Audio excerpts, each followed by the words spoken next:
Китайское информационное агентство Синьхуа сообщило, что в районе Бай города Аксу 31 мая состоялась церемония закладки фундамента фермы, рассчитанной на 300 тысяч свиней площадью в 100 тысяч акров. Сообщив, что для проекта, завершение которого ожидается в 2023 году, было выделено 3 миллиарда юаней, руководство района заявило, что ферма внесет значительный вклад в индустриализацию сельскохозяйственной структуры в регионе. Местное управление отметило, что после завершения строительства и ввода в эксплуатацию будут созданы мясные и маслоперерабатывающие комбинаты, а также отраслевые фабрики и заводы. О разведении свиней в Восточном Туркестане коммунистический режим Китая объявил недавно. На прошлой неделе был подписан указ о строительстве новой свинофермы в Кашгаре. По словам китайских властей, такое решение было принято в связи с увеличением спроса на свинину. Однако основной причиной строительства этих ферм на земле Восточного Туркестана является отдаление мусульман от их убеждений.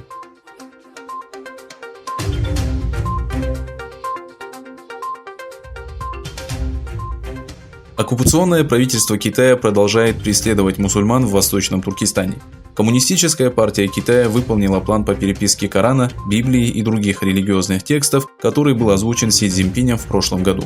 Камира Артуш, являющаяся гражданкой Турции, опубликовала в социальной сети видеоролик, в котором запечатлены аяты из первой суры Корана, замененные восхвалением Китая и коммунизма.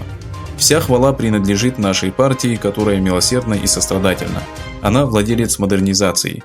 Наша партия. Только тебя мы просим о помощи и только тебе подчиняемся». Этим текстом китайские власти заменили суру Аль-Фатиха.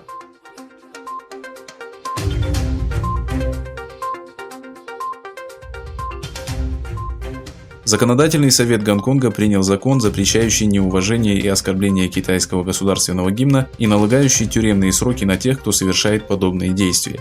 В заседании Законодательного совета, который продлился 4 дня, приняло участие 43 делегата. Закон был принят после того, как за него проголосовало более 40 делегатов. В связи с тем, что Комитет по внутренним делам, который рассматривает законопроекты, был заблокирован прокитайскими делегатами в течение последних 6 месяцев, Совет провел внеочередные выборы, в результате которых комитет возглавил сторонник китайских властей.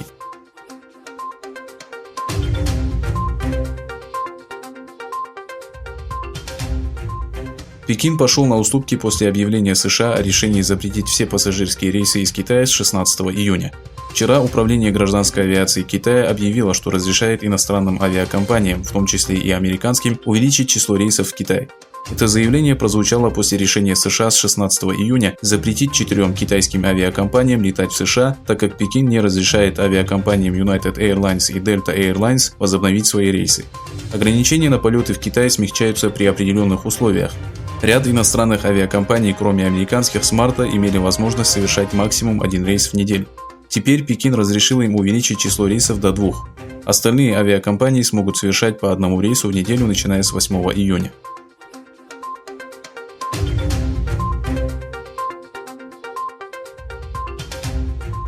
Канцлер Германии Ангела Меркель ответила на вопросы корреспондента общественной вещательной организации ZDF.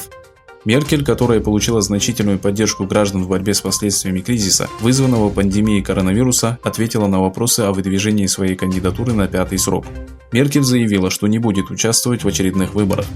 Недавно появились спекуляционные заявления некоторых политиков, включая министра внутренних дел Хорста Зейхофера, по поводу кандидатуры Меркель на 5-й срок.